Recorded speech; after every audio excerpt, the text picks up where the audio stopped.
Soundman Chronicles again. This one is about learning as much as you can about what you have. Don't follow the hype, because some people follow the hype and they take advice from people who don't know what the hell they're doing. You know, like if you want to learn about banking, you don't go to a ship maker, right? Or a dress maker or a suit maker. You go to a person who deals with banking. Enough people take advice from people who don't even know what the hell they're talking about. Learn about your craft, especially in the sound system thing. Efficiency is going to be king. Efficiency. Start from that point. In my opinion, I'd rather have an efficient sound than a powerful sound. And I'm going to show you why. If someone has, let's say they have like the latest and greatest amp or whatever, right? Let's say them have X series, X4L or whatever, you know what I mean, power soft, and then they got like some 3800 watt 22-inch speaker or whatever. You know what I'm saying? You know, that's power hungry, you know, and then it's class D.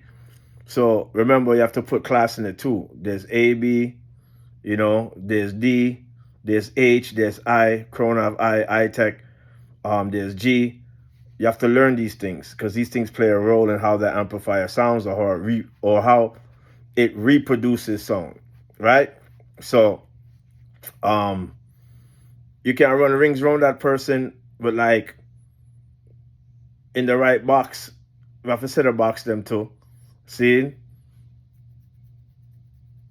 Like let's say we are using this box for example, right? We're using scoops and and people are going super scoop route, and you say, all right, I'm gonna use a Fatal Pro something, right? Back to the same analogy. You have the XL or whatever, but then you put the wrong speaker in it. You put a speaker that's not efficient. You put a speaker that's power hungry. It takes 3,800 watts to get going. I can put a NW100, which is ideal for this box, especially if I'm using like a SMPS amp, like a Admark or K20 or K10 or any kind of SMPS amps. That's class D, pretty much a class D. If I'm using a class D amplifier or any kind of SMPS, I'm gonna go for the neodymium, which would be like an NW100. You know what I'm saying? From BNC, right? Which is fast, it's accurate, it has very strong motor strength. You have to learn these things. Motor strength is how the speaker reacts to the notes it's playing. You know what I'm saying? The speed, right? You won't have that one note boomy bass, boom, boom, boom. That that trick will heap of people. So, or if I'm using like a Yorkville or a Crown Classic, like let's say a 6040 Yorkville, or I'm using like a Crown or a Crest, one of the heavyweight boat anchor them, that sounds to me, in my opinion, the best. You know what I'm saying? Right? Or a 5002 VZ or something like that. I will go for a TBX 100, which doesn't have the same exact motor strength, but it's strong enough, and it has like the ability to reproduce the sound accurately with that amplifier, which is like an AB amplifier. You know what I'm saying? Pretty much AB or a class H amplifier. You know what I'm saying? H rail. I don't want to get too technical, but basically just sometimes less is more. You don't have to have this one bag of power.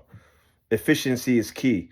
So by the time you put your one bag of wattage into it, which only summer sound can be reproduced, I can run rings around you with my little TBX 100 or my, NW100 with my little 5,000 watt amplifier or 4,000 watt amplifier, and beat your 10 kabillion gigawatt amplifier, because everything comes down to practicality and how it's used. You know what I'm saying? So do your own research.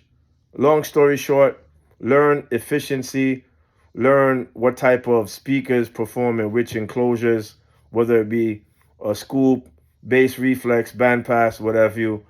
Learn TS parameters. TS parameters are what the speaker company